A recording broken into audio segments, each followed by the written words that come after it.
If you're hungry, there's meat turning on the spit outside.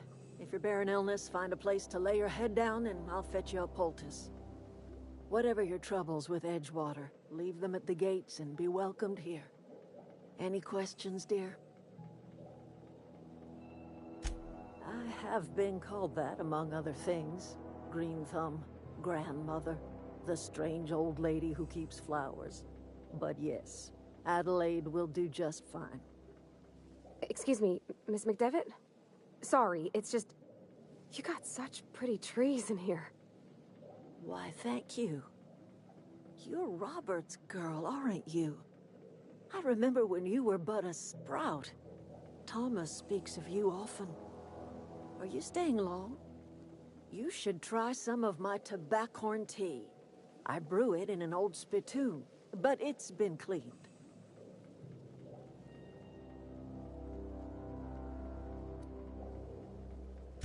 No, dear.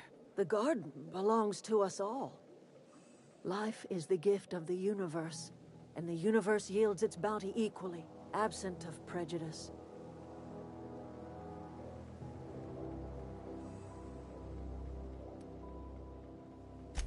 Ah, cynicism.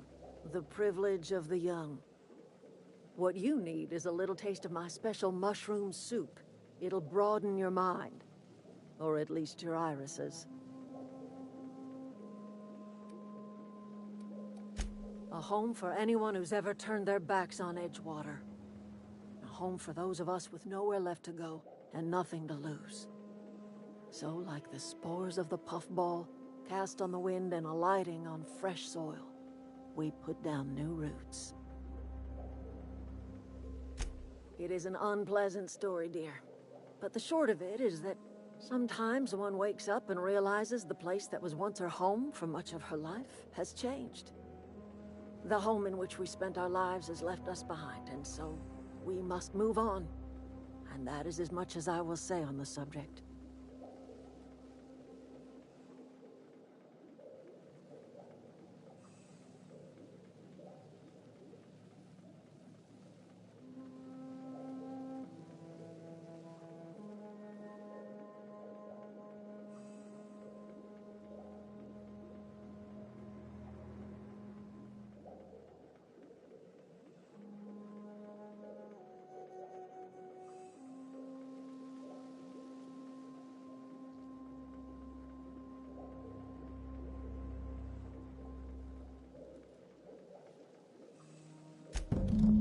Hobson, you here on behalf of that cold-eyed reptile?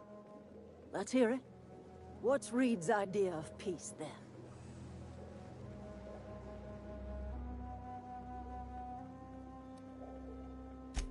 Make amends? Spare me. Only thing Reed knows how to make is a mess.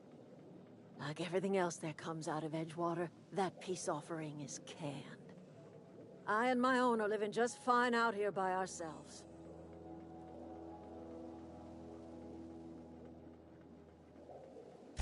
He would do such a thing. The question is, why would you agree to his plans?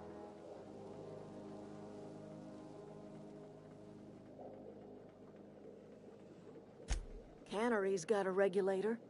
You want ship parts, you ought to rip them out of the cannery's guts and leave us be. If you're going down to the plant, you should divert power away from Edgewater and toward our end of the grid. Think about it. You'd be liberating an entire town from a lifetime of service to that odious cannery. Seems the sort of thing a hero would do.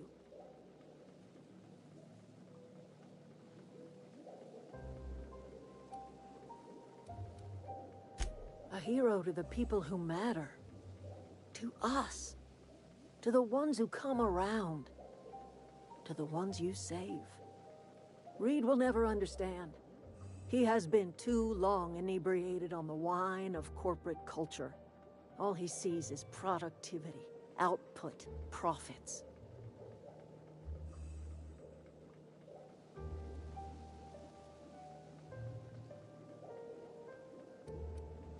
Life in Edgewater grinds to a halt. The cannery shuts down, workers desert in droves, and our own little camp grows and thrives. I trust you will listen to your conscience.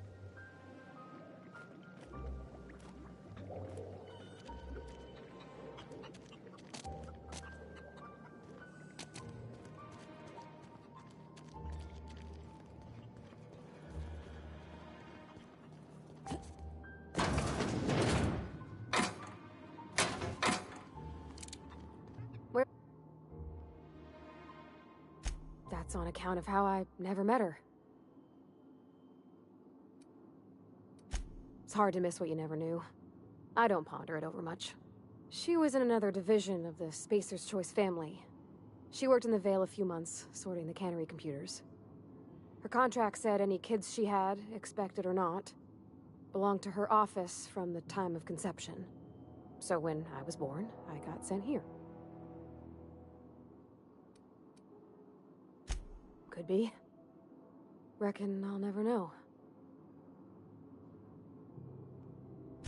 You mean about the mission being too clean? I know, but Vickers says the universe is a machine, that it runs by law. Real machines have gunked up oil, scratches, and worn bits. You can tell they've seen handling, been used by folk. The machine Vickers sees is one ain't never been run. It's not for people to live in. It's something on a museum shelf, under glass.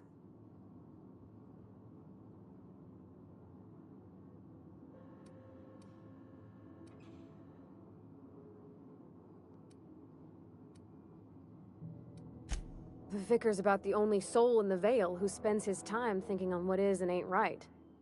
It's just that when he looks at me, I feel I'd disappoint him.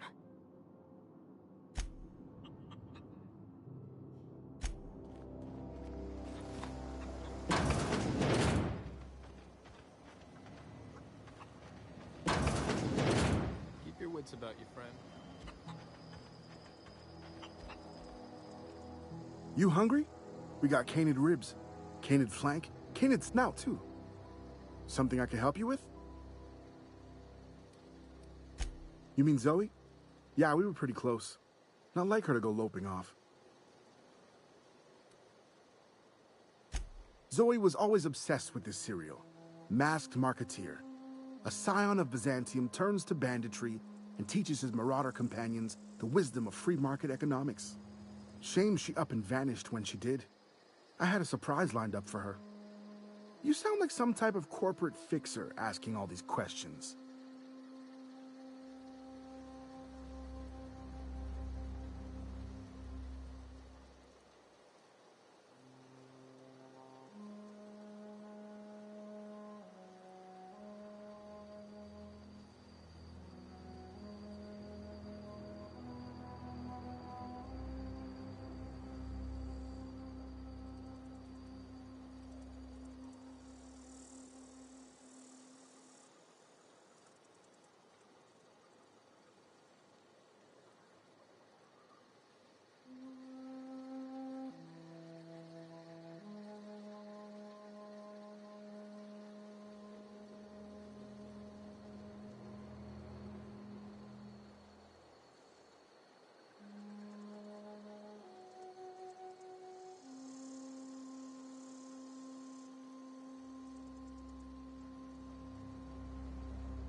Zoe and I were gonna watch the serials, as is our custom.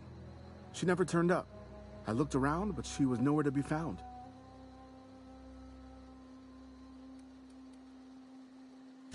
Can't say I recall Zoe ever acting strange. Well, except for her habit of writing things down on scraps of paper. She called it journaling, but I think it's just plain odd. Hey, I got time. Fresh off the limb, and that includes canid meat.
You hide it!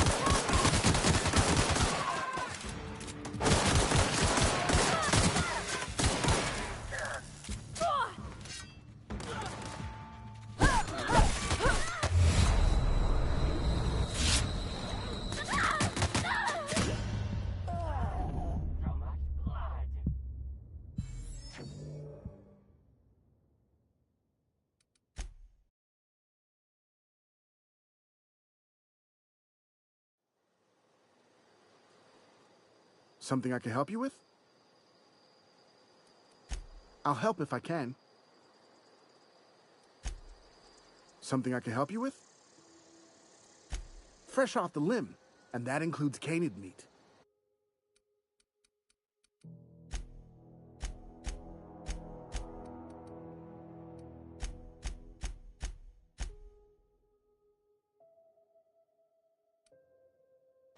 Sure.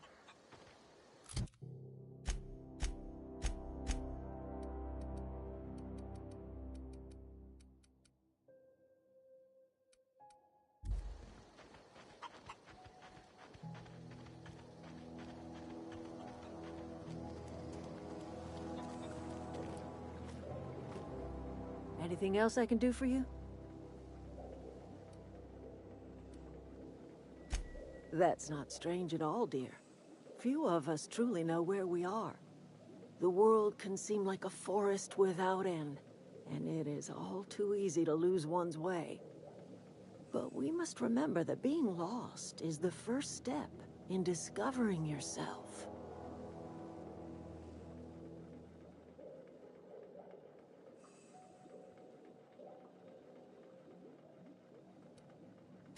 Glad I could help, dear. A sadness of the heart brings sickness upon the whole body. Are you not feeling well? Ought to lay your head down if you're running fever.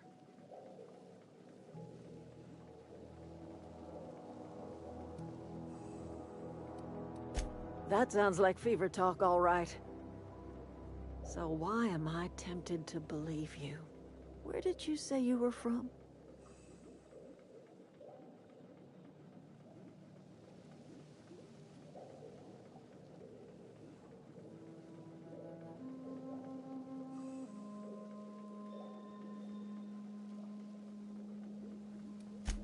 Is that a new settlement? Oh, now I'm convinced you're delirious. You ought to... Maybe I do. I don't know yet. Listen.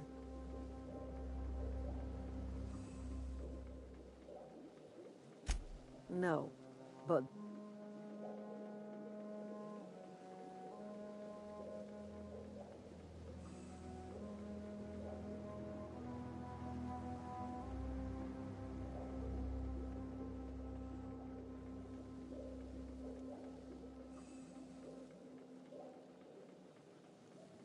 You carry on about coming here from another world, and people will talk. Talk leads to questions. Ask enough questions, and the board comes answering. I'm listening. I am getting old, you know. These two lamps of mine are not as bright as they once were. Or I might have... Remains to be seen. Might be the woman that saves the veil. Might be Reed's personal gun hand. People around here lack the strength to effect change. Or they have the strength, but not the will. You seem to have both.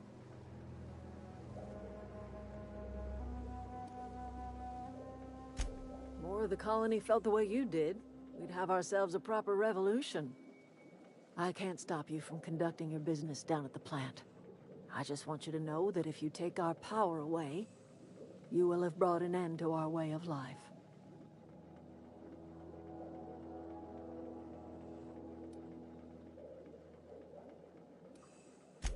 If you think Reed does anything... Not under Reed's watch. He and I would come to blows within a day, and he would never tolerate my tending to a garden. This is my home. It will be my home even if Reed cuts our power. Simple as that. That's because Reed was my boss. I was the cannery's one and only flavor specialist, you see. Remember that limited run of white chocolate saltuna? That was all me. My son worked in that cannery. When the plague started coming, he was one of the first to fall sick. We had a store of medicine locked away, but Reed refused to treat him. Said my boy didn't deserve treatment. Said the medicine would have been wasted on him. So I buried my boy in the cemetery, gathered my belongings, and left. I could not possibly care less if he does, but you sure...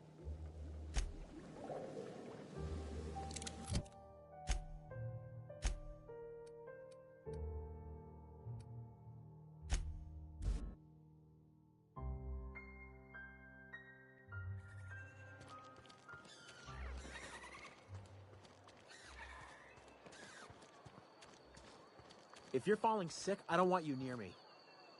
Don't worry. I wouldn't do that to you. Something got you down?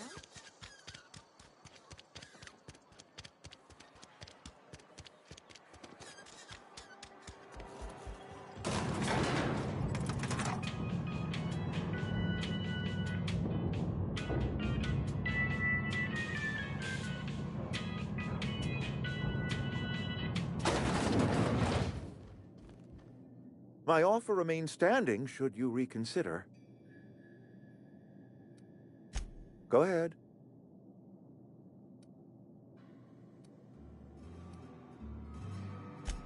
Can we not? Talking about unpleasant things always gets my bile up. If I had enough medicine to treat everyone who fell sick, I would, but I don't. I can't save everyone. So I have to choose. Adelaide's son was barely competent. I treat him with our medical rations, and it looks like I'm playing favorites. Now, I will not pretend to understand the suffering Adelaide must have felt on account of losing her child, but she is not the only one to have felt such suffering. I wish she had stayed with us. Adelaide left us when we needed her most. That I cannot say. There was no moment when the plagues began. Disease always lurks on the fringes of society, waiting to infect the idle and the lethargic. But in the last 10 years, the plagues have become progressively worse and increasingly frequent.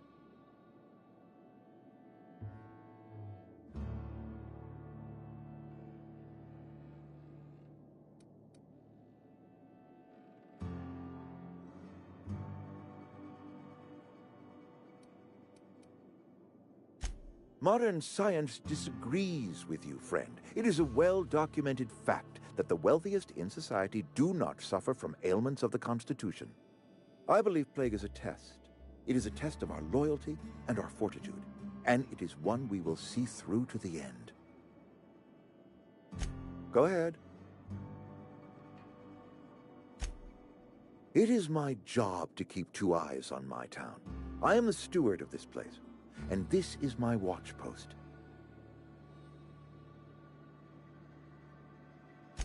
I'm trying to remember 25 years, 26. When you get to my age, the years just rush by. You stop counting altogether. I remember looking out this window and seeing the veils spread out from horizon to horizon. We were a sprawling town. We were booming. Times change. People change. But the veil will always be here. Spacer's choice will always be here. Our work won't ever end. I take comfort in that. I wish you wouldn't say things like that. Yes, as a matter of fact. When I stand at my window and look out over my town, here's what I see. I see decent, loyal, hard-working people. I see a family. We are all part of the Spacer's Choice family. We are all doing what we were brought into this world to do.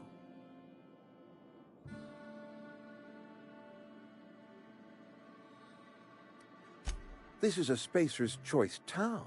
We're all part of the Spacer's Choice family here. The company keeps us warm, keeps us fed, keeps us working.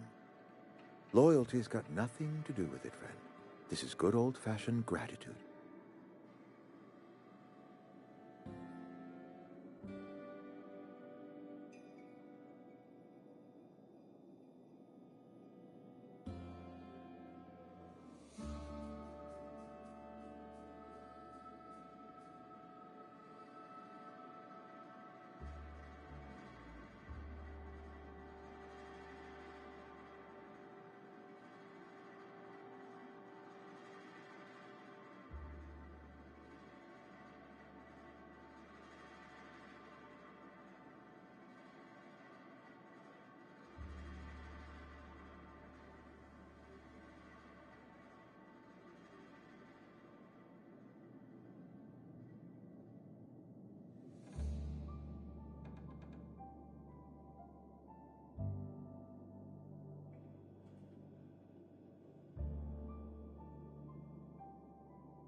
I'm gonna play something else.